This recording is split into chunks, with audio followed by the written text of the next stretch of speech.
Bueno, Gustavo, te comento un poquito como te agradezco y tenerte acá presente, un honor para nosotros, la verdad es un privilegio y un honor.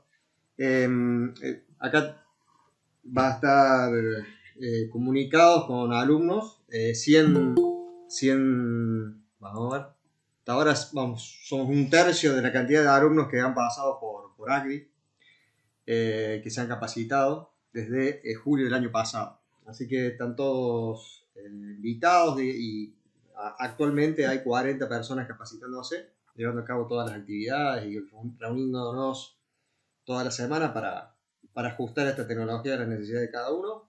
Está también acá Clara y Seba, en cualquier momento se ven, que son los Sebas de INTA Marco Juárez. Clara es acá coterránea mía de Villa María, que me está dando una mano con la asistencia a las personas y bueno, tiene una experiencia en manejo de software. Así que, bueno, Gustavo, esto es básicamente el principio de Agri, es acercar la tecnología y capacitando y bueno, poniendo bajando a tierra, digamos, todo lo que es agricultura digital. Así que bueno, te presento Gustavo. Gustavo Madoni, ingeniero agrónomo de la Facultad de Agronomía de la Universidad Nacional de Buenos Aires, Magister Science y doctor en Ciencias Agropecuarias de la Universidad de Buenos Aires. Su especialidad es la ecofisiología del cultivo de maíz, abarcando aspectos de manejo de estructuras de cultivo, fecha de siembra, densidad, genotipo y distanciamiento entre hileras, en ambiente con distintos grados de estrés abiótico, agua, nutrientes, alta temperatura, calidad de grano de maíz y atributos, perdón, a ver, en ambiente con distintos grados de estrés abiótico, calidad de los granos de maíz y nutrición. Así que bueno, Gustavo, te agradezco nuevamente. Y bueno, si querés comentarnos un poquito, eh, perdón que estoy aceptando gente todavía. Te doy la... Te paso la posta, Gustavo. Bueno, muy bien, Juan, muchas gracias. Bueno, buenas tardes a todas y todos los presentes. Bueno, espero con la presentación satisfacer el título. Juan me convocó para que les cuente un poco sobre el manejo de la densidad y como por suerte estamos trabajando en una red que después les voy a comentar, abarcando un montón de ambientes. Toda mi experiencia cuando le daba clase a Lorena estaba centrado en lo que era la productividad de los ambientes de alta potencialidad y de a poquito fui abarcando los ambientes, entre comillas, marginales y bueno, formamos hace 2 años nada más, esta es la segunda campaña, una red de ultra baja densidad para esos ambientes. Lo que generó entonces una interacción fuerte con un montón de actores involucrados, inclusive los que trabajan con imágenes también y con monitores de rendimiento e imágenes de mapas de información en los lotes. Así que me parece que es como que es muy apropiado justo en este momento esta presentación, me parece, que va a satisfacer la demanda de lo que me pidieron y creo que a ustedes les va a venir bien. Bueno, la idea es que la presentación no sea un monólogo, sino que tenga por parte de ustedes todas las preguntas e inquietudes. Cuando sea necesario detenemos y cuando sea necesario, si hay que hacer un recreo, se hará, eso lo vamos manejando. Lamento mucho el juego de Argentina, la presentación va a terminar cuando termina, no va a terminar antes, y el que se quiere quedar se queda y el que no se la pierde. Pero bueno, es así esto. Bueno, entonces el título, que fue básicamente lo que con Juan tratamos de acercar, tiene que ver con criterios para elegir densidad de siembra en maíz en ambientes de alta y baja productividad. Yo, como dijo Juan, trabajo en la cátedra de cereales de la UBA.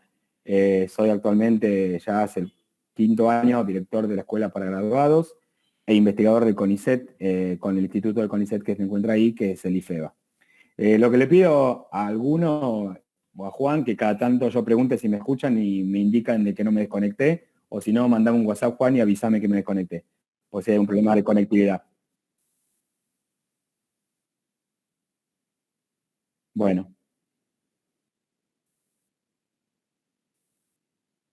yo prefiero que si me quieren interrumpir, se vaya interrumpiendo a medida que están generando dudas, y si es algo que le vamos a ver después, le voy a decir, bajen un cambio, que en un rato se los cuento. Hacemos así. Bueno, entonces, lo primero, que más allá de que veamos densidad, vamos a entender cómo se conjuga lo que llamamos la estructura del cultivo impactando sobre el rendimiento. La estructura del cultivo, tenemos que entenderla, que está conformada por la arquitectura que tiene las plantas que conforman un canopeo. Lo que tienen acá debajo son citas bibliográficas que avalan las afirmaciones. La presentación, yo después se la paso a Juan. El que quiere tomar alguna información o después hacer una consulta me hace. Pero estos nombres que figuran acá son referencias que afirman lo que yo estoy hablando y no estoy hablando de verdad de perogrullo.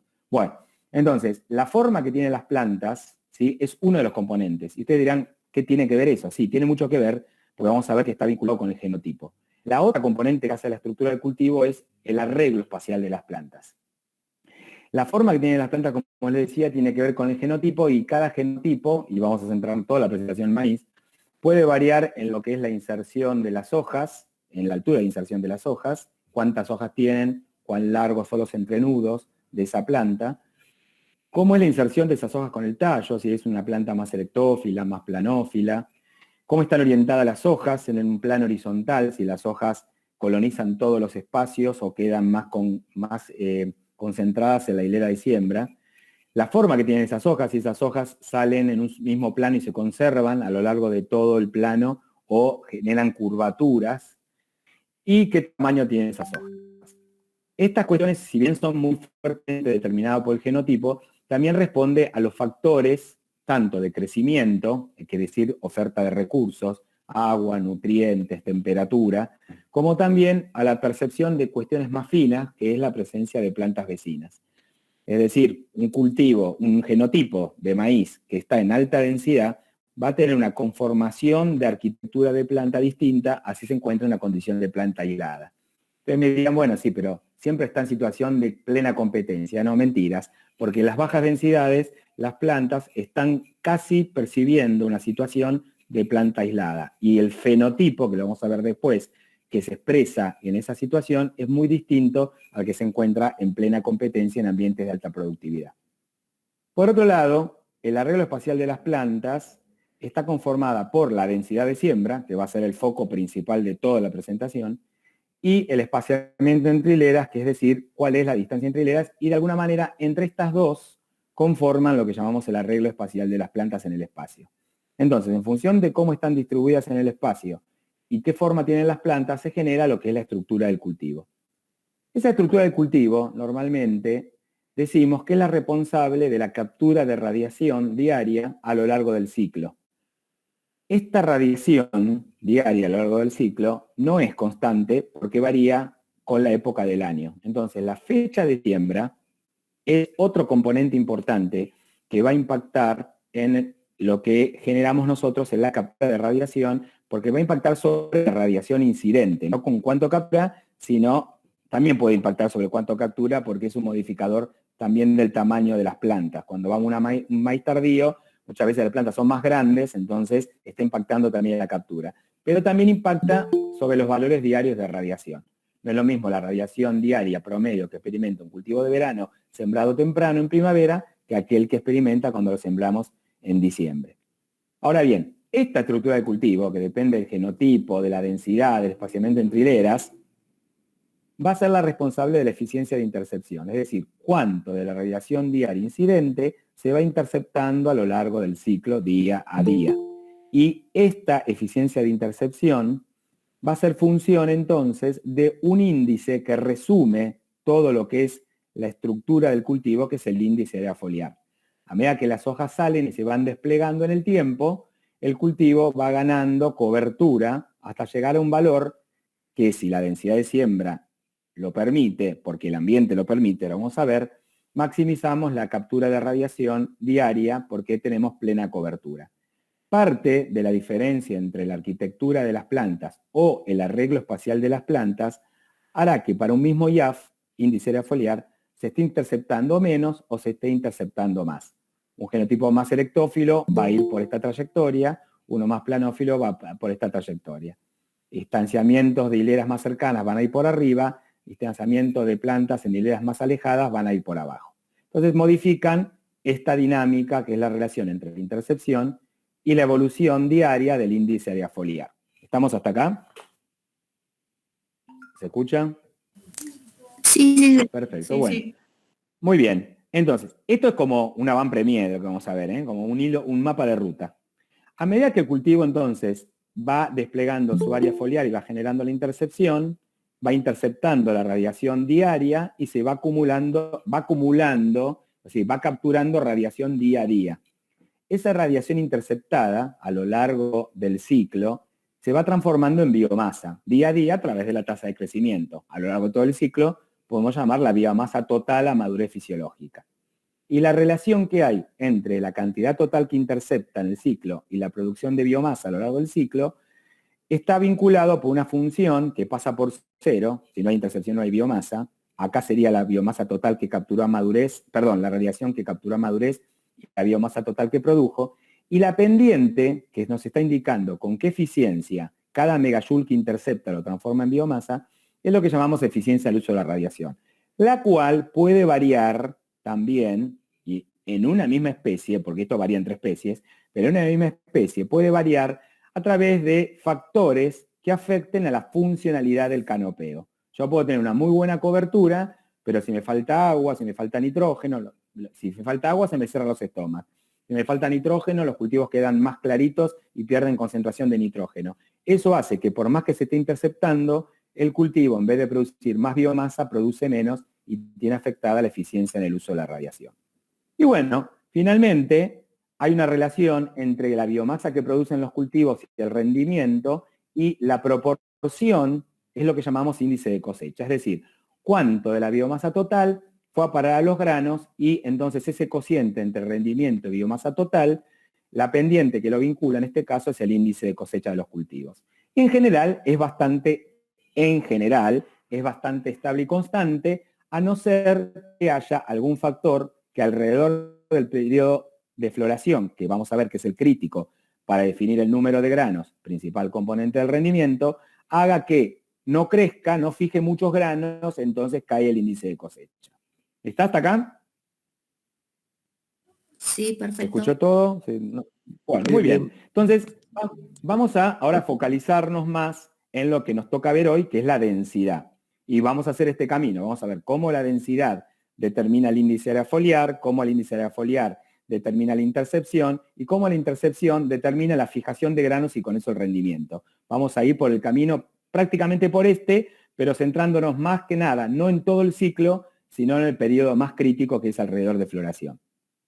Entonces, lo que podemos ver acá es qué ocurre con el área foliar por planta, que lo vemos con los simbolitos rojos, al aumentar la densidad de siembra, mucho, aumentamos un montón, desde esta punta, que son 3 plantas, a 12 plantas, 300 veces la cantidad de plantas.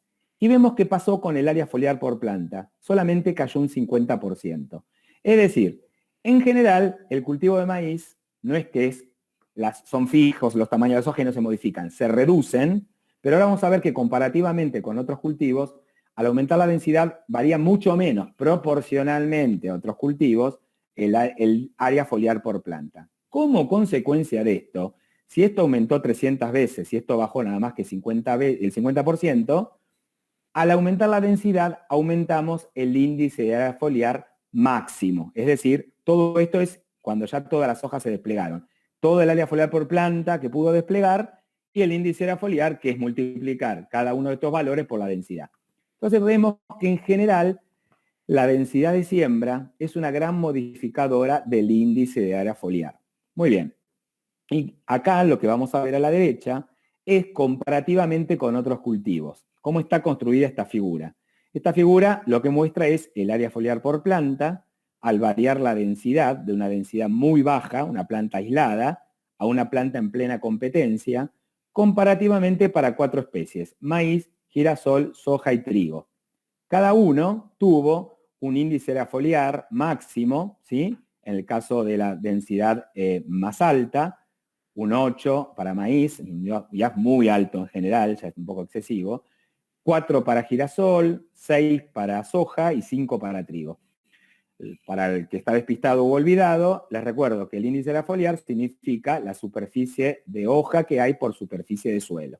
Bueno, y entonces lo que se muestra acá es si asumimos que este es valor 1 para todos, o sea, este es el valor máximo, y lo relativizamos a ver qué pasa en la baja densidad, lo que podemos ver que al bajar la densidad, el área foliar, ahora estamos viendo área foliar, el área foliar por planta, al bajar la densidad, en el caso de trigo, como pueden ver, aumenta 800 veces, ¿sí? El área foliar por planta. ¿Por qué? Porque se macolla todo si la densidad es muy baja.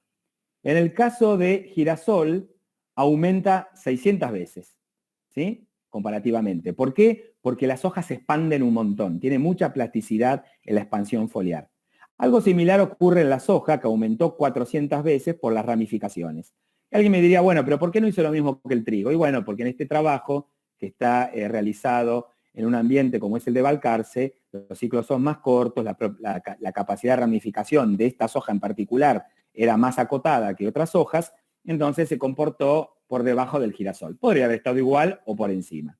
Pero curiosamente, o afirmando lo que estamos diciendo, el que menos modifica su área foliar por planta, como lo vemos aquí, es el maíz.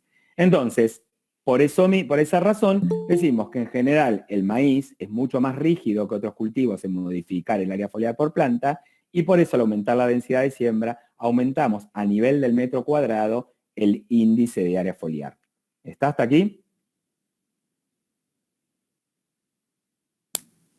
Sí. Sí, perfecto. Si hay alguna duda, si alguien escribe algo por el chat, me paran y me preguntan.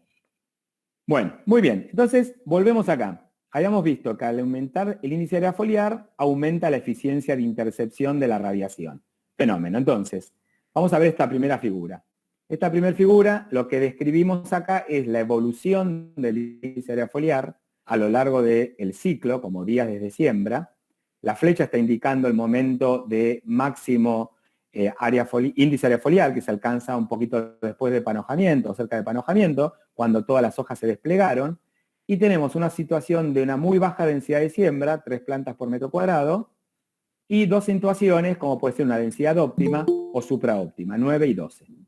Bueno, lo primero que se ve es que a medida que el ciclo avanza, como van apareciendo hojas y las hojas cada vez son más grandes hasta llegar a la que está cerca de la espiga, va aumentando el índice área foliar hasta que llegan a desplegarse todas las hojas. Y lo que aquí vemos con este valor es que este valor que está aquí es lo que llamamos IAF crítico. ¿Cuál es el IAF que permitiría maximizar la cobertura de radiación? La máxima captura de radiación. Es decir, si hay más, ya no hay más captura porque el suelo está todo cubierto. Bueno, entonces vamos a ver ahora cómo se relaciona la figura de la izquierda, IAF, con la intercepción en la figura de la derecha. Fíjense, la densidad baja, como podría ser aquella que uno plantea en ambientes muy restrictivos, a floración apenas llegó al 60% de cobertura. Nunca llegó a cubrir todo el suelo, porque tampoco se pretende que lo haga en los ambientes marginales. Si yo pongo una máxima cobertura, me llevo todos los recursos y probablemente a floración no me queda nada. Bueno, eso lo vamos a ver después. En los ambientes de alta productividad, que uno maneja densidades de 8, 9, 10, 12, qué sé yo, dependiendo del ambiente, lo que vemos es que antes de floración, ya el cultivo, cuando llegó al IAF de 4, llegó a la máxima captura. Y eso lo sostiene, incluso después de floración, hasta que por senescencia caiga por debajo del valor de 4, ¿no? Que incluso acá apenas se registra una caída, porque nos movemos en una vinculación entre las dos variables que no es lineal, sino que es asintótica. Entonces, si va bajando, si baja un poquitito, si se mueve acá, bajó poquito como lo que ocurrió acá. Pero entonces, lo que podemos ver aquí es que el incremento de la densidad de siembra, que si el ambiente lo permite, e incrementa el índice área foliar, tiene como correlato llegar a floración con plena cobertura del suelo. Mientras que los ambientes restrictivos, cuando uno maneja la densidad por debajo de un valor, no vamos a llegar al IAF crítico, vamos a llegar a una cobertura máxima para ese ambiente, pero que no va a estar capitalizando toda la captura de recursos, porque como los del suelo son muy restrictivos, no podríamos sostener esos canopeos como estamos aquí teniendo con 9 plantas o 10 plantas o lo que sea. Muy bien, entonces, como consecuencia de ello, esta figura lo que relaciona es el porcentaje de intercepción a floración y la fijación de granos, que es el principal componente del rendimiento en maíz por metro cuadrado. Entonces podemos ver aquí que las densidades más bajas, que llegaron a 60, 70% de cobertura, fijan 4.000 granos, y las densidades de 9 o 12, que ya maximizaron cobertura, en el mismo ambiente llegan a fijar 6.000 granos.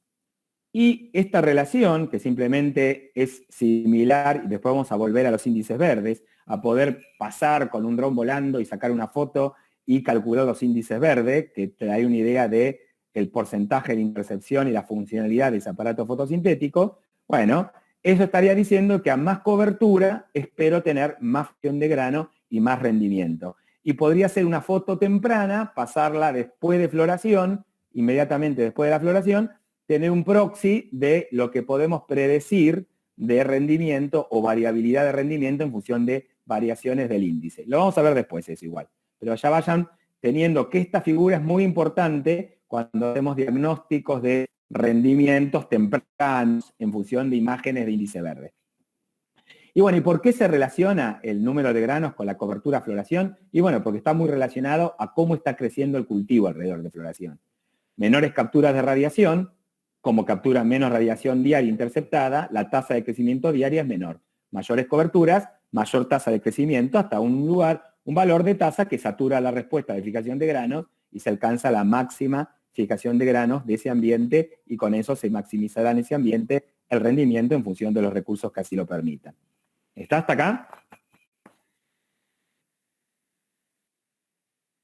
Bueno, muy bien. Entonces, esta es la base funcional de la respuesta a la densidad de siembra en el cultivo de maíz. Ahora bien, vamos a ver entonces por qué se generan, ¿no?, estas variaciones de fijación de granos por metro cuadrado. Y entonces, para entender un poco con más detalle esto, vamos a pasar a ver, ¿por qué, por ejemplo, no hay respuesta acá al aumentar la tasa? ¿O por qué nos caemos después cuando la tasa es menor? Bueno, entonces para eso, en maíz hay que caer a la aproximación a nivel de planta.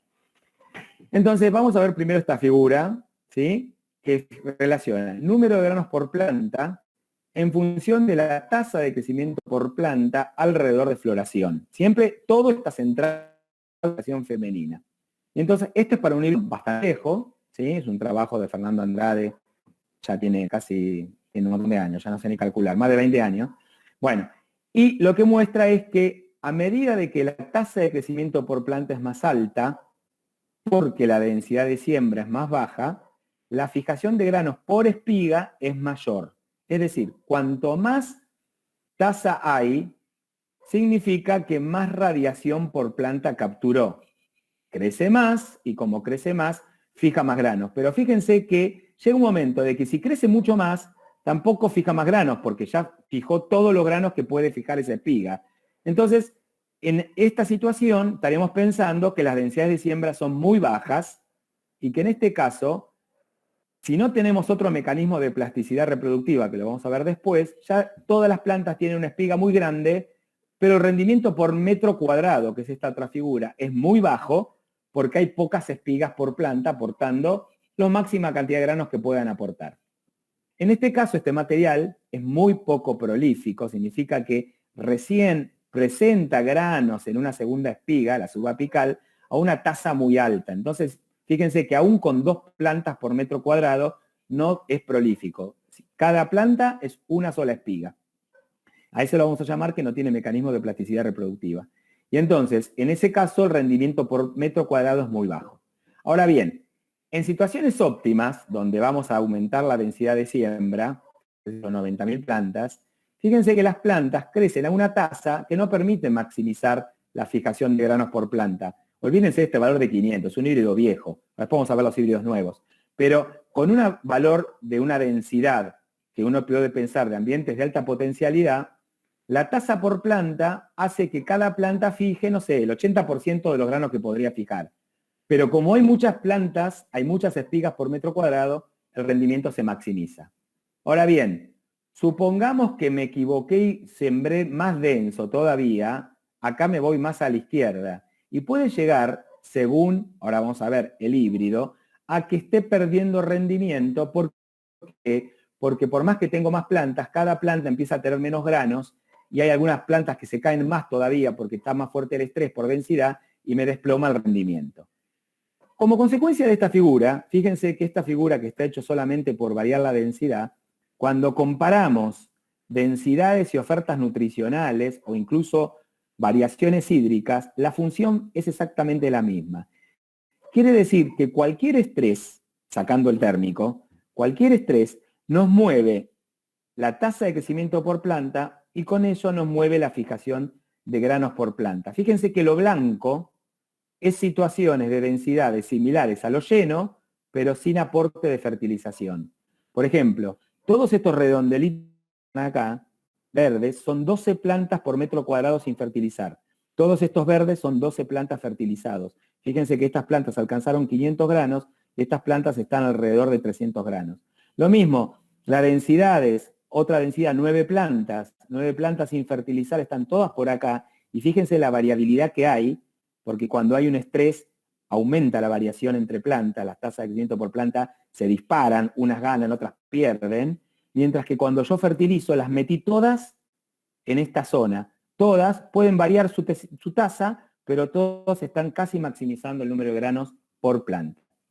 Entonces, esto nos dice que si esto es así, ante variaciones del estrés, la densidad de siembra va a tener que regularse según la oferta de recursos para no desplomar tanto la fijación de granos por planta. Y la única manera que hay para regular es bajar la densidad. Tratar de sostener la tasa de crecimiento por planta para que no caiga tanto y me genere pérdidas de rendimiento. ¿Está hasta acá? Entonces, ¿cómo se ve esto cuando vamos al metro cuadrado? Bueno, esta figura, que es tan vieja como la anterior, como les mostraba qué pasa con el rendimiento por unidad de superficie en función de la densidad de siembra.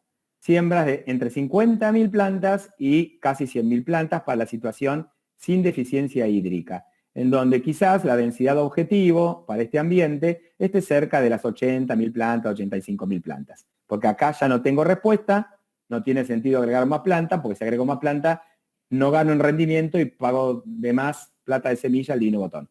Bueno, ahora, si el ambiente es más deficitario alrededor de floración, fíjense ustedes que si yo me guío con esta densidad, ¿sí? Bueno, obviamente el estrés hídrico hace que cada planta crezca menos, y si cada planta crece menos, el rendimiento es menor, tal cual. Pero por otro lado, la densidad podría haber sido perfectamente esta, para el mismo rendimiento. Entonces, normalmente cuando hay un estrés, fíjense que uno tiende a bajar la densidad objetivo y obviamente el nivel de rendimiento que se alcanza no va a ser ya este, pero a su vez la densidad es menor. Y si el estrés todavía es más fuerte, ¿sí? Si me hubiese quedado acá era un desastre, y si me quedo acá también sigo perdiendo plata, porque en realidad me tendría que haber quedado acá. Como consecuencia se dice que cuando mejora la oferta de recursos, en este caso hídrico, me muevo por la diagonal con la densidad objetivo. Es decir, voy cada vez a densidades de siembra mayores y con expectativas de rendimiento mayores. Lo mismo ocurre con el nitrógeno. Fíjense que esta figura, miren los niveles de rendimiento, 10 toneladas y 15 toneladas, obviamente esto está todo regado, pero tenía la oferta nativa de fertilización y una situación fertilizada. Si yo fertilizo, con 90.000 plantas tengo 15 toneladas de maíz. Si no hubiese fertilizado, hubiese tenido 10 y tendría que haberle ajustado mi densidad a más o menos, no sé, 65.000 plantas. Pero me quedaba con un piso de 10 toneladas. Otra vez lo mismo, la densidad objetivo se movió por la diagonal. Esto se cumple porque justamente pasa lo que dijimos aquí. Cualquier variación de recursos mueve la tasa de crecimiento por planta hacia la izquierda, si es más estresante, y lo que hay que hacer es tratar de regular la densidad para no bajarla tanto, aunque sé que el rendimiento obviamente no lo voy a poder compensar. Va a ser menor, pero voy a gastar menos plata. Entonces, de alguna manera, en los ambientes de menor potencialidad estamos obligados a bajar la densidad de siembra, ¿sí? Para mejorar el margen, porque sabemos que el rendimiento va a ser menor y el costo de la semilla es uno de los insumos más caros. Entonces vamos a tener que bajar la densidad, ¿sí? Después vamos a discutir si el negocio es bajar la densidad o fertilizar. Muchas veces lo que se escucha es, no, a ver, es preferible ahorrar un poco de semilla, pero no ahorremos en fertilizante. Y eso se ve claramente acá, ¿eh? Uno dice, bueno, a ver, ¿qué hago? Si esto podría sembrar un poquito más denso o menos denso, pero todo este delta me lo da la fertilización, ¿sí? Y es un montón. Bueno, y entonces, en los ambientes de menor potencialidad, ¿sí? Uno se puede quedar con esta foto. Esto es una porquería, porque son pocas plantas que rinden mucho cada una, pero cada una son 2 espigas nada más, o buscar mecanismos de plasticidad, que es lo que vamos a ver ahora. ¿Sí? Entonces, esto que está acá, sí. Una consulta, cuando hablas de 6 plantas, 9 plantas, 12 plantas, Sí. lo hablas por metro, ¿no? Por metro cuadrado, será 60.000 plantas, 120.000 Ahí plantas. va, por metro cuadrado, está. Claro, 6 son por metro cuadrado. Claro, lo que pasa es que como nosotros estamos siempre con una aproximación experimental, que en general lo describimos todo a nivel de metro cuadrado, hablamos siempre, nos queda en la cabeza 6, 12, 9, pero siempre es 60.000, 90.000, 20.000, ese famoso 2 son 20.000. ¿Sí? Dale, gracias. Buenísimo la interrupción. Muchas gracias. Bueno, esto que está acá es una visita justamente en marzo a una zona, a la zona centro, en Villa Reducción, ahí es un lugar chiquitito, Córdoba, cerca de Río Cuarto, si mal no recuerdo. Y lo que tenemos aquí es un experimento con un material que tiene este tipo de fenotipo. ¿Qué será esto? ¿Qué les parece que es esto? Macoyo.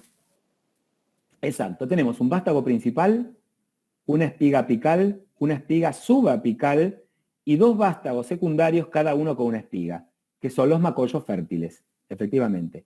Este material es, por este fenotipo, lo vamos a llamar prolífico y macollador. Tiene 2 mecanismos de plasticidad reproductiva, uno asociado a la espiga subapical y otro asociado a la producción de estructuras vegetativas secundarias que son capaces también de dar espiga. Vamos a ver lo que acá, abusando de la vista, vamos a ver lo que se comparó. Tenemos, en el primer lugar vamos a poder contar la densidad por la cantidad de espigas cosechadas. Todas son espigas apicales del vástago principal. 30.000 plantas o 3 plantas por metro cuadrado, 50.000, 70.000 y creo que estas son 90.000 plantas. Fíjense lo que mostraba antes. A medida que aumentamos la densidad de siembra, las espigas se las ven más chiquitas. ¿Sí? El negocio de cuál será la densidad objetivo será después trillar todo esto y ver si todas estas chiquitas son más granos por metro cuadrado que estas 3. Sin embargo, estas 3, además de estas 3, fíjense que aparecen, hay 2 hileras más, una vacía y una tercera hilera. La vacía va a ser cuando me aparece una espiga subapical y la tercera hilera son las espigas de macollos. Fíjense que acá tengo 3 espigas apicales y 4 espigas de macollos. 3 bastante buenas y una media más o menos. En esta densidad ya desaparecieron los macollos, porque con 50.000 plantas en general el macollaje ya se inhibe. Y alguna planta puso una segunda espiga. Cuando aumentemos la densidad, como la tasa de crecimiento por planta cayó, ya no aparece ninguna segunda espiga y siguen siendo un poquitito más chicas las apicales. Y cuando aumente aún más la densidad, tampoco aparece la segunda espiga, porque la tasa de crecimiento por planta es aún más baja y ni remotamente aparecen macollos porque quedaron inhibidos muy temprano en el ciclo. Ahora veamos qué pasa cuando yo hago así. Aumento la nutrición. Entonces, esto es todo lo mismo aumentando la nutrición. Fíjense y comparen. Comparen la cantidad de espigas subapicales que hay acá respecto a acá, el tamaño de las espigas apicales acá respecto a acá, y la presencia de espigas subapicales o de macollos, subapicales de macollos, subapicales de macollos, ¿sí? Fíjense que las bajas densidades, en las altas densidades estoy impactando en el tamaño de la espiga apical sin ningún lugar a duda. Ahora, en las bajas densidades, la fertilización permitió la expresión de varios mecanismos de plasticidad. Tanto es la producción de macollos fértiles como la producción de espigas subapicales. ¿Está hasta acá? Entonces, vamos a avanzar una más. Vamos a entender ahora el primer mecanismo, que es la plasticidad que la que uno siempre tiene en la cabeza, por tener espigas subapicales. ¿Sí? Entonces, este trabajo lo que muestra es la prolificidad, ¿sí? Es decir, espigas por planta, que se encontró cuando sembrábamos a una densidad baja, 40.000 plantas y 80.000 plantas, con agregado de fertilizante en un suelo que salía con 70 kilos a la siembra y se le agregaba fertilización, o si no se le agregaba fertilización. Fíjense que si yo no agrego fertilización, la cantidad de espigas por planta es casi 1, en baja densidad. Como lo que pasaba acá, prácticamente no aparecían las subapicales. ¿Sí? Ahora, cuando fertilizo, tengo más de la mitad de las plantas que tienen una segunda espiga. Obviamente, cuando aumento la densidad de siembra, fertilice o no fertilice, no tengo segundas espigas, que es lo que pasaba acá. Si aumento la densidad, desaparecen las segundas espigas por más que yo fertilice. Entonces, si yo estoy en un ambiente restrictivo, que voy a bajar la densidad de siembra, ¿sí? Porque no me permite el ambiente poner más plantas, y espero tener una contribución de espigas subapicales, obviamente debo tener asegurado que haya recursos para que se expresen. ¿Y cuándo tienen que estar esos recursos? Y alrededor de floración, porque la prolificidad, la fijación de granos en la segunda espiga, es función de cuánto está creciendo las plantas alrededor de floración, que es lo que yo les decía. Es decir, volvemos para atrás. Este híbrido fue muy poco prolífico, pero expresa cuando la tasa de crecimiento por planta es alta. Un híbrido más prolífico va a tener esta segunda curva más aquí, y entonces me va a permitir aumentar el rendimiento a través de la contribución de las espigas subapicales, que lo vamos a ver después. Entonces, este trabajo lo que mostraba es que por más que uno riegue, tenga asegurado el agua, como podría ser en un ambiente marginal, que uno baja la densidad y va con una fecha de siembra tardía, que lleva a la floración hacia un buen balance hídrico, si no le agrega fertilizante, esto se cancela automáticamente y no me contribuye al rendimiento. Y justamente, ¿sí? Lo que podemos ver aquí es las situaciones de tasas de crecimiento muy bajas alrededor de floración, generadas por altas densidades, tasas de crecimiento intermedia por planta alrededor de floración, serían densidades intermedias, y altas tasas de crecimiento por planta alrededor de floración, densidades bajas, en fecha de siembra temprana y en fecha de siembra tardía, y lo que veo es la proporción de plantas prolíficas. Las bajas densidades, nos vamos a concentrar aquí, en las bajas densidades.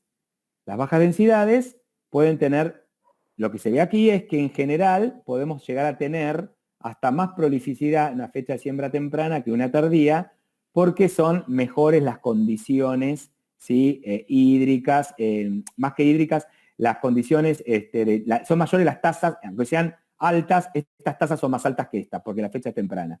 Pero lo que podemos ver aquí es que al mejorar el estatus nitrogenado y medido a través del índice de verdor, otra vez lo mismo, un indicador que uno puede ver con una imagen espectral, aquellos canopeos de baja densidad que tenían en todos los casos un índice verdor mayor, permitieron una mayor expresión de prolificidad.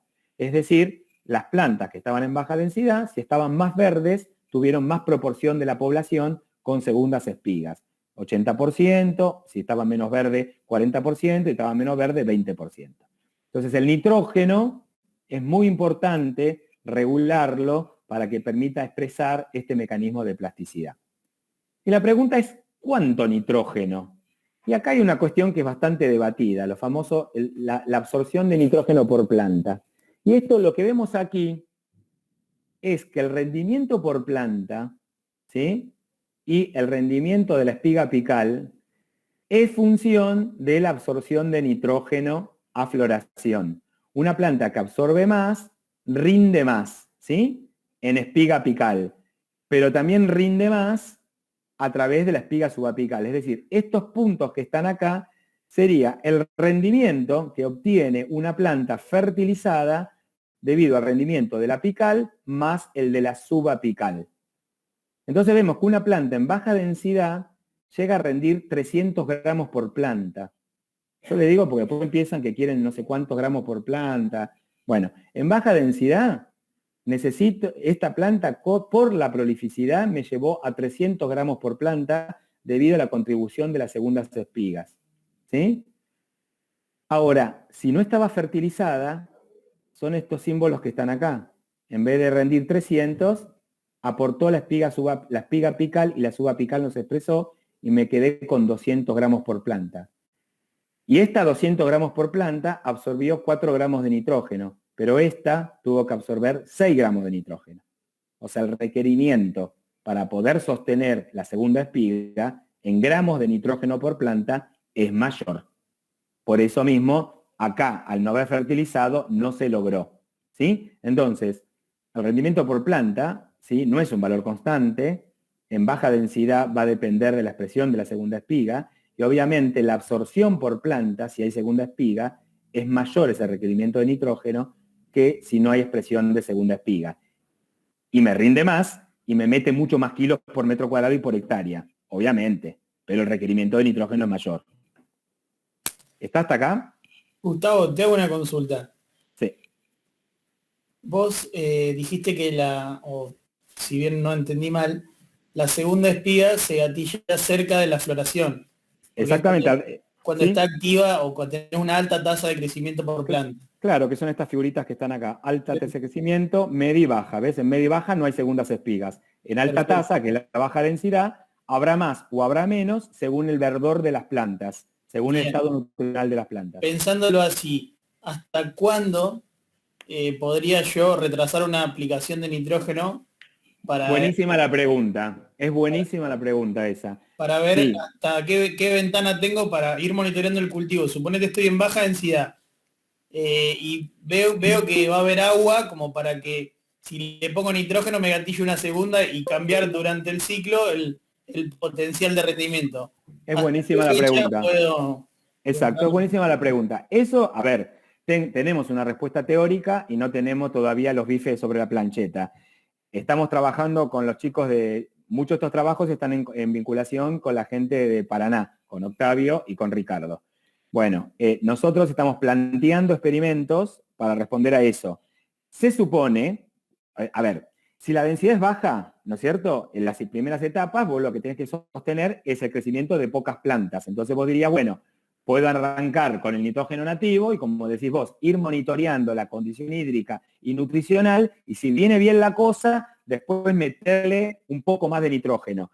Bueno, ese nitrógeno, claro, en la medida de que la planta lo pueda capturar, porque tiene agua para absorberlo, y rápidamente llegue al canopeo y al follaje, y te levante la tasa de crecimiento del cultivo, podrías demorarlo y hacer una fertilización demorada, que con la tecnología que hay por hoy te permite entrar después de la tradicional, y podrías estar apuntando a que esté disponible en el cultivo como disponible a partir de B13, que es más o menos cuando empieza el periodo crítico, ¿sí? Vos podrías fertilizar después de B6 y B7 con este objetivo. Exacto, exacto. Buenísimo, sí, gracias. Es así, ni más ni menos así. Y fíjense otra cosa interesante. La otra cosa interesante es que esta absorción de nitrógeno a floración, ¿no es cierto?, que las plantas pueden llegar a tener, que es función de la disponibilidad de nitrógeno, que estaba hasta R1, ¿sí? Esto es el nitrógeno disponible que hubo en el suelo por planta hasta R1 y cuánto absorbieron hasta R1.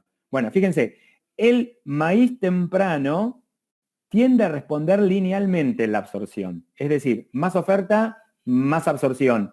Y más absorción, bueno, si tengo prolificidad, va a ser, como vimos antes, meterle más segundas espigas. Y el maíz tardío, fíjense que tiene una eficiencia de absorción menor, ¿sí? No tiene la misma, y tiene una saturación también a un valor menor de absorción. Es decir, fíjense que mientras llegó a 3 gramos de nitrógeno por planta, a floración, en esta condición, este experimento es distinto de no es el mismo. Pero fíjense que en este caso, este sí es igual al de la derecha. Este tiene que ver con este y este tiene que ver con este de acá. Bueno, fíjense que en los de Paraná llegamos hasta 3 o un poco más de absorción en el temprano, ofertándole entre el suelo más la mineralización más la fertilización, casi 9 gramos de nitrógeno por planta a floración y absorbió 3, mientras que el tardío, con la misma oferta, se saturó en 2. Y eso entonces también es otra cosa que tenemos, me parece, pendiente a nivel de investigación. Tendemos a replicar el modelo de fertilización temprano a una fecha tardía. Y la economía de nitrógeno, como mostramos con el paper de Nico, este que está acá y este que está acá, no es exactamente igual, ¿sí? Tampoco lo tenemos 100% resuelto, pero vemos cambios en la economía del nitrógeno porque el ambiente es distinto, hace crecer distinto a las plantas. El temprano va creciendo más a la par de la mineralización, el tardío se siembra más tarde, pero con más agua muchas veces que un temprano y con mayores temperaturas y tiene una etapa vegetativa más corta que el tardío que el temprano, pero por otro lado el llenado del temprano ocurre con altos valores de radiación y alta tasa de crecimiento, mientras que el tardío lo desplazamos más hacia el otoño. Entonces, cambian la absorción, prefloración, la posfloración, las eficiencias de absorción, las eficiencias fisiológicas, lo cual hace entonces que debemos repensar y ser más cautos con el manejo de la nutrición, ni que hablar si es un maíz de segunda, ¿no? Con el manejo de la nutrición, pero siempre tratemos de pensar que lo que nos guía la oferta nutricional es el rendimiento objetivo. Entonces, en este experimento que está acá, en el medio, el rendimiento objetivo que terminé logrando con 4 plantas fue 8.000 kilos. Y ni remotamente con los 70 kilos a la siembra lo lograba. Si no fertilizaba, quedaba clavado en 6.000 kilos, me quedaba nada más que con las espigas apicales. Y por haber fertilizado, tuve más de 2.000 kilos de diferencia gracias a las espigas subapicales. Pero tengo que fertilizar más. No sé si me explico. O sea, piensen que en los ambientes que uno baja la densidad, automáticamente dice, bueno, voy a fertilizar menos. Ojo, porque muchas veces sembrar tarde y bajar la densidad permite posicionar el cultivo alrededor de floración en buenas condiciones para que, si el híbrido lo permita, tenga un plus de rendimiento, en este caso por espigas subapicales. Y eso vamos a ver que es bastante exitoso como mecanismo, en lo que les voy a mostrar ahora dentro de un ratito. Bueno, ¿está hasta acá?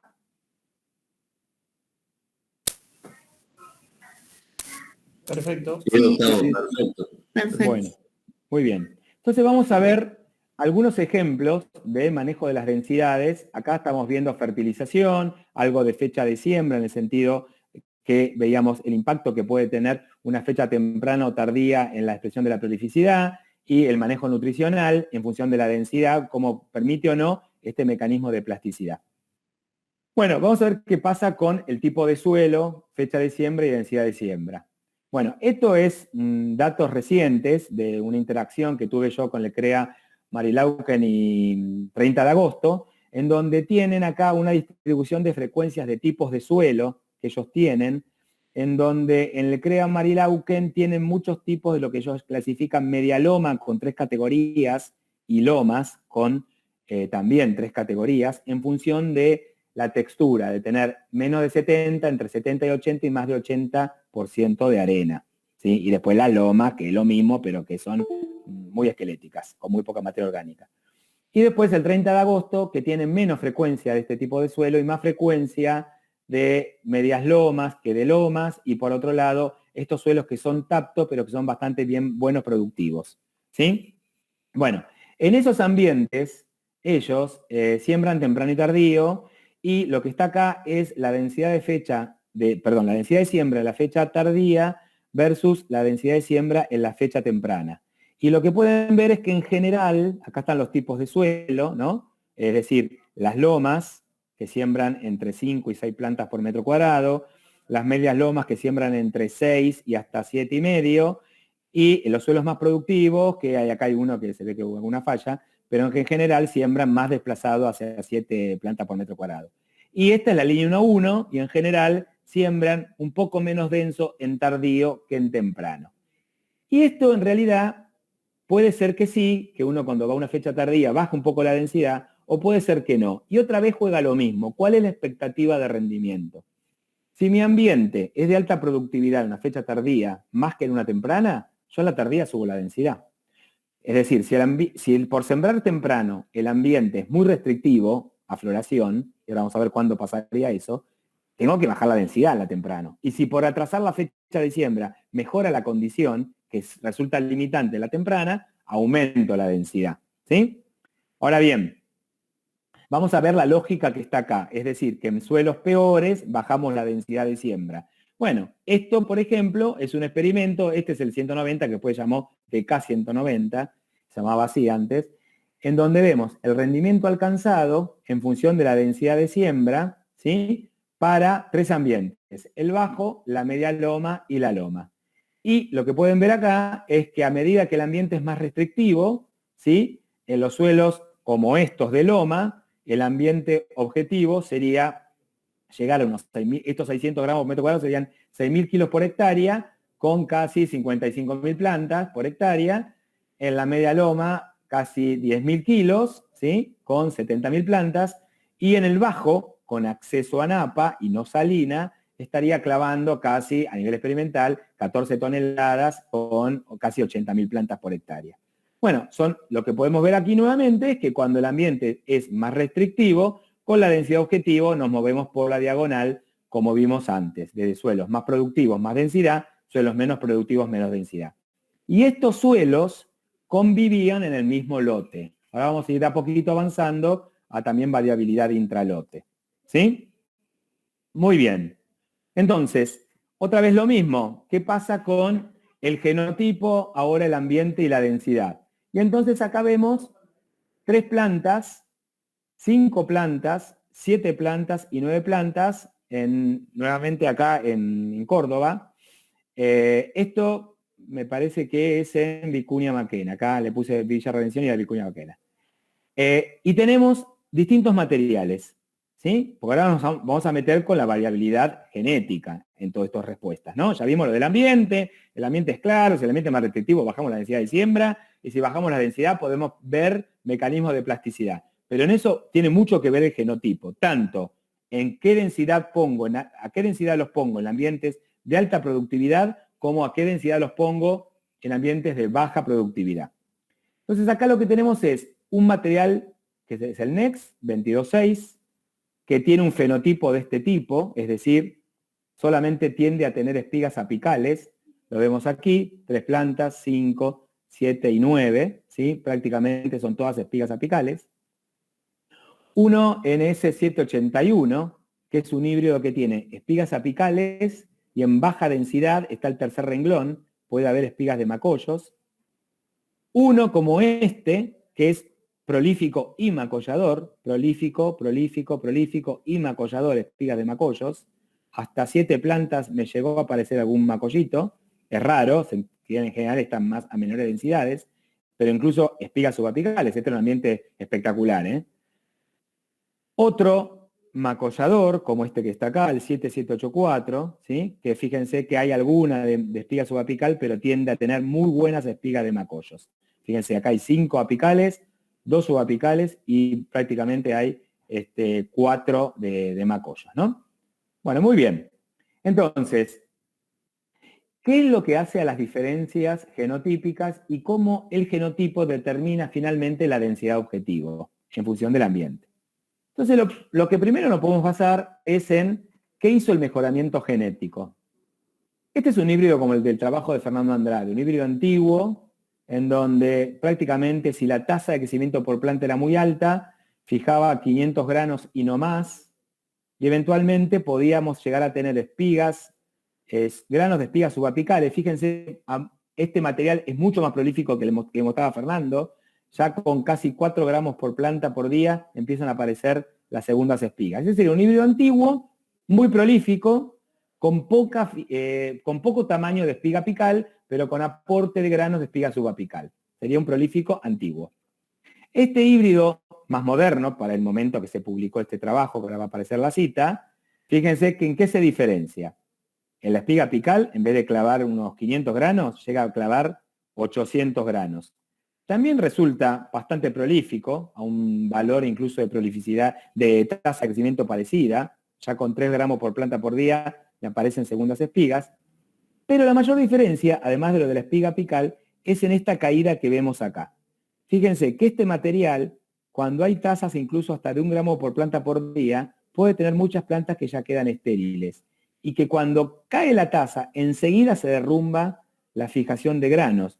Mientras que cuando hay un estrés, se derrumba la fijación de granos, pero más lentamente. Entonces, este mecanismo que está acá, vamos a ver que tiene que ver con la tolerancia de los híbridos al incremento de la densidad de siembra y al cualquier estrés. Es más tolerante al estrés. Este valor que está acá y la posibilidad de tener espigas subapicales tiene que ver con el comportamiento en bajas densidades, en ambientes restrictivos. Es decir, en ambientes restrictivos, yo voy a buscar híbridos como este, que me den, o este también incluso, que me den una espiga subapical. Pero por supuesto, si la apical me da más granos, todavía es mucho mejor que este. Mientras que en ambientes de alto potencial, que yo voy a estar sembrando una tasa más o menos por acá, lo que voy a buscar son híbridos que si cae un poquito la tasa porque me subió la densidad o porque me viene un estrés, no caiga tanto la fijación de granos y me sostenga rendimiento por metro cuadrado.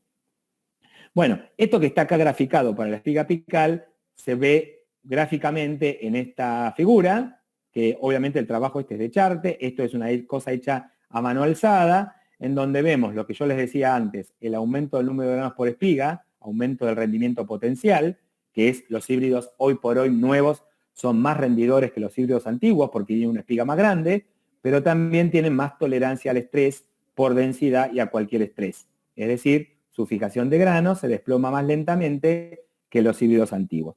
Incluso hoy por hoy, los más modernos todavía, llegan a pasar casi por la línea, llegar al 0,0, es decir, prácticamente no tienen umbral de esterilidad. Es decir, enseguida que crece la planta, ya me empieza a mandar granos a alguna espiga y no tiene este famoso umbral de esterilidad que fue bastante característico hasta por lo menos la década del 90 en describir a los distintos híbridos de maíz. ¿Está hasta acá?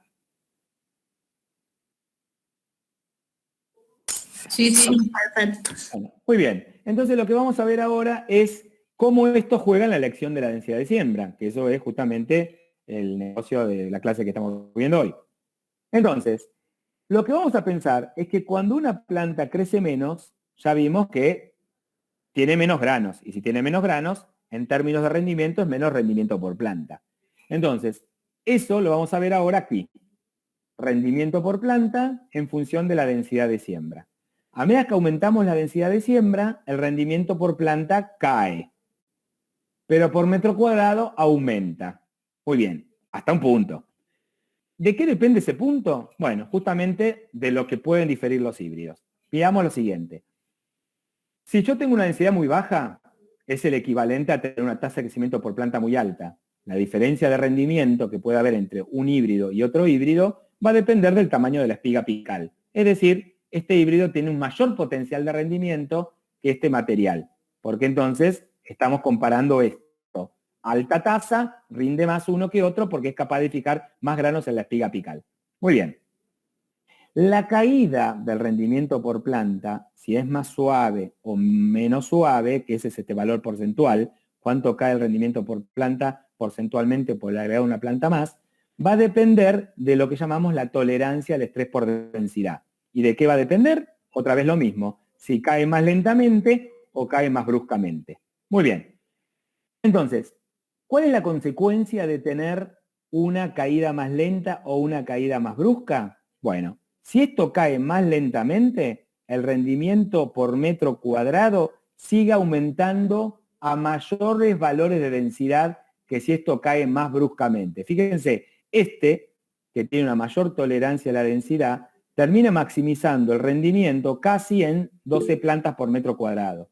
Mientras que este, que cae más bruscamente, el triangulito, no solamente rinde menos, sino que su densidad objetivo es mucho más baja. Es, no sé, 60.000 plantas. ¿Sí?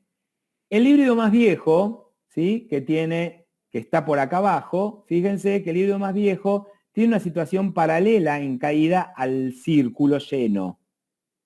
¿Qué significa esto? Que su densidad objetivo, ¿cómo se traduce por metro cuadrado? Su densidad objetivo va a ser muy parecida en el que este respecto a este, pero su techo de rendimiento es menor, porque tiene un rendimiento potencial. Quiere decir que la mejora en el potencial nos sube al techo de rendimiento, ¿sí? Para la misma densidad, nos cambia el rendimiento para la misma densidad. Y la tolerancia a la densidad nos desplaza con la densidad objetivo más a la derecha. Obviamente los híbridos nuevos conjugan mayor potencial, ¿sí? Que es subir acá, y mayor tolerancia, que es desplazarme todavía más acá. Por eso los híbridos nuevos se siembran a más densidad que los híbridos más viejos, porque han mejorado su tolerancia y su potencial. Y rinden más por metro cuadrado, porque si no, no sería negocio. Como yo digo, es negocio para la empresa, que vende más semilla, pero es negocio para el productor también, porque le rinde más. Entonces en el margen le reditúa, y hoy por hoy la densidad de siembra a través de los años, a través de las décadas, ha ido aumentando. Se siembra hoy mucho más denso que lo que sembraba hace 30 años atrás o 20 años atrás. Ahora bien, Esto uno lo puede entender que solamente es efecto del mejoramiento en el tiempo, o puede pensar que esto sigue ocurriendo hoy por hoy dentro de los híbridos de una misma empresa. Y la respuesta es sí, sigue ocurriendo. No todos los híbridos tienen la misma tolerancia a la densidad ni el mismo rendimiento potencial. ¿Sí? Muy bien. La otra cosa importante a ver acá es cuál es el rendimiento por planta en la densidad que se maximizó el rendimiento. Porque otra vez lo mismo, yo no quiero que tengan las recetas. Las recetas ayudan a arrimar el bochín, pero no son la verdad del perogruche, y vamos a ver por qué. En este caso, este material tiene un rendimiento por planta de 133 gramos por planta y alcanzó esto con esta densidad. Y este material tiene 166 gramos por planta y la densidad objetivo fue menor y el rendimiento por metro cuadrado fue menor. Fíjense que a medida que el material es más tolerante a la densidad, el rendimiento por planta que maximiza el rendimiento por metro cuadrado es más bajo. ¿Sí? Bueno, ¿por qué? Porque muchas veces escucho que el cálculo de densidad surge de dividir el rendimiento objetivo dividido 150 gramos y con eso saco la densidad. Bueno, ¿me puedo equivocar mucho o no? Pero me puedo equivocar. Y eso es lo que quiero mostrar ahora dentro de un rato. Bueno, fíjense, esto es el rendimiento, otra vez, en tres ambientes, un ambiente de alto índice ambiental, de medio índice ambiental y de bajo índice ambiental, rendimientos que varían entre 4.000 kilos y 12.000 kilos, para un material que está aquí, un experimento hecho en el CREA Zona Norte de Buenos Aires, en donde el rango de densidades iba entre 50.000 plantas y 100.000 plantas, perdón, y 10.000 plantas. 100.000 plantas, digo bien, 50 y 100.000 plantas, con esta variación de rendimiento. Otro material coetáneo con esto me daba este tipo de respuesta. Y fíjense que acá las densidades objetivos, si bien en el ambiente de alta productividad era muy parecido, pero el techo de rendimiento es menor, porque evidentemente este material tiene un rendimiento potencial menor que este, también parece ser una intolerancia mayor a la densidad, porque cuando el ambiente es más estresante, fíjense que ya no se diferencia tanto estos dos ambientes, como consecuencia la densidad objetivo, ya en el ambiente de medio potencialidad, quizás está un poco exagerado, pero se empiezan a desplazar más hacia la izquierda.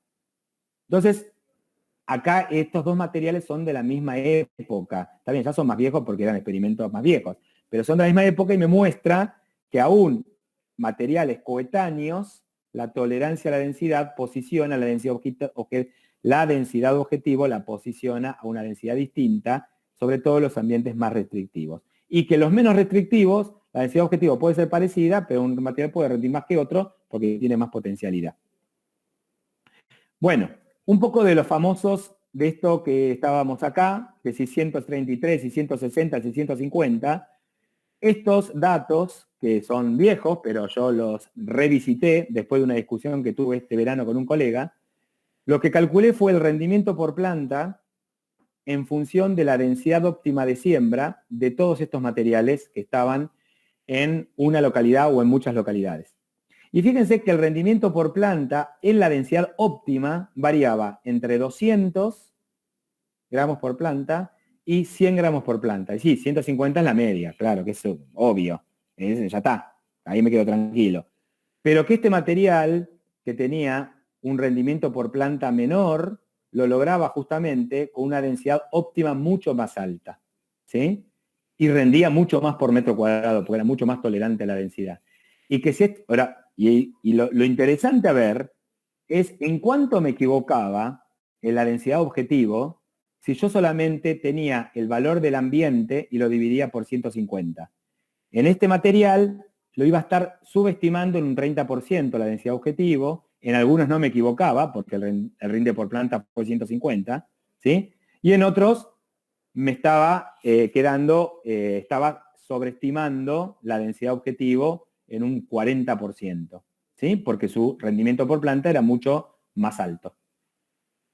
Por otro lado, ¿cuánto perdía en quintales por haber calculado para todos el rendimiento, el valor ambiental dividido 150? Podía no perder nada y hasta perder 15 quintales de rendimiento por haberme fijado el valor a 150 gramos por planta y dividir tantas toneladas en este ambiente, dividido 150, la densidad objetivo es X. nada, eso a mí me parece que es bastante importante y entonces el objetivo de esto es decir, bueno, uno puede hacer una aproximación al bochín dividiendo índice ambiental dividido 150 y con eso calcular una densidad objetivo. Pero deberíamos corroborar para ese material si es más tolerante a la densidad, el valor debería estar por encima de esa densidad objetivo, y si es menos tolerante a la si es más tolerante a la densidad, es verdad, dije bien, deberíamos pensar que debemos aumentar la densidad respecto a lo que calculamos, y si es menos tolerante, deberíamos bajar un poco la densidad respecto a esa regla de 3 simple que aplicamos para calcular una densidad objetivo. ¿Está claro? ¿Escucharon ese cuento que yo estoy contando o les parece esto algo que nunca lo habían escuchado? Yo no lo había escuchado, Gustavo, la verdad. Bueno, mejor, pero entonces estén atentos cuando lo escuchen, ¿sí? O sea, ¿qué es lo que está atrás? Está atrás de tomar un valor promedio de rendimiento por planta en un ambiente para maximizar el rendimiento. Entonces, si el rendimiento es, si el rendimiento es de 8 toneladas, dividido 150, me da 6 plantas o 60.000 plantas. ¿Entienden? Si el rendimiento es de, no sé, de 15 toneladas, son 100.000 plantas. Pero es una regla de 3 muy grosera, que me arrima un poco el bochín, pero que asume que no existe esta diferencia de la tolerancia de los materiales a la densidad. ¿Sí? Muy bien. Entonces, ante esta... ¿Qué cosa? ¿Qué cosa?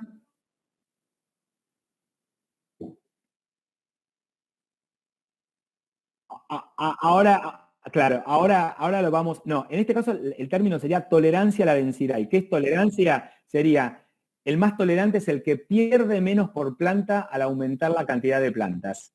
¿Sí? Es eso, es esa caída, refiere a esto. A esta caída del rendimiento por planta. ¿Sí? El más tolerante cae menos, como consecuencia que sembrarlo más denso, el menos tolerante cae más, como consecuencia que sembrarlo menos denso. ¿Sí? Es eso. La plasticidad vamos a volver otra vez y es a la capacidad que tiene de meter más de una espiga por planta o poner más, que está pensado no justamente para alta densidad, está pensado para bajas densidades, que es donde se expresa esa plasticidad. ¿Está? Por eso les digo, son dos estrategias distintas. Ambientes de alta productividad, uno lo que trata de buscar es un material lo más tolerante posible al estrés por densidad, porque sabemos que lo vamos a poder sembrar más denso y nos va a subir el techo de rendimiento. En el ambiente restrictivo voy a bajar la densidad y voy a tratar de pensar en cuál es el mecanismo mío de plasticidad que me permitiría tener un plus de rendimiento si mejoran las condiciones. Hasta ahora presenté la prolificidad y una fotito de los macollos, pero no hablé nada todavía de macollos. Vamos a hablar con más detalle ahora en un ratito. ¿Está?